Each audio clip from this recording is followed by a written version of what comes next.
Yes. Andhra Pradesh సంబంధించి ఈ మద్యం కేసు సంబంధించి సిట్ ఇన్వెస్టిగేషన్ ఏదైతే ఉందో ఒక్కొక్కరిగా అరెస్ట్ అవుతున్నారు.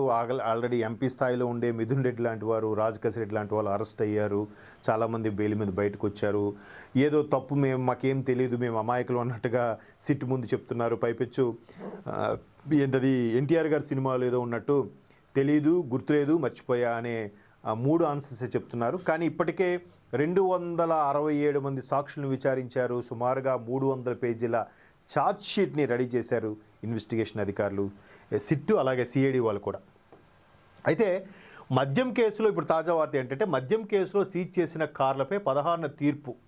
మద్యం కుంభకోణంలో ప్రధాన నిందితుడు రాజ్ కసిరెడ్డిని అరెస్ట్ చేసినప్పుడు సిట్ అధికారులు చేసిన కార్ సీజ్ ఏదైతే ఉందో ఇప్పుడు ఒక్కొక్కటిగా వ్యవహారం దానిపైన తీర్పు ఇచ్చే అవకాశం కనిపిస్తోంది. అంటే ఇక్కడి నుంచి హవాలా చోట్రా ఎవరో ఉంటారు వాళ్ళు ముంబైలో, అని పేరు అనిల్ చోక్రా, వాళ్ళ బ్రదర్స్ని వీళ్ళందరినీ కూడా ఇన్వెస్టిగేషన్ పిలిపించారు. ఒక్కొక్కటిగా తీగ లాగుతుంటే డొంకంతా కదిలే వైనం కనిపిస్తుంది. ప్రధాన నిందితుడు కసిరెడ్డిని అరెస్ట్ చేసినప్పుడు సిట్ అధికారులు సీజ్ చేసిన కారులో విడుదలపై విజయవాడ ఏసీబీ కోర్టు 16న తీర్పు ఇవ్వనుంది. రాబోయే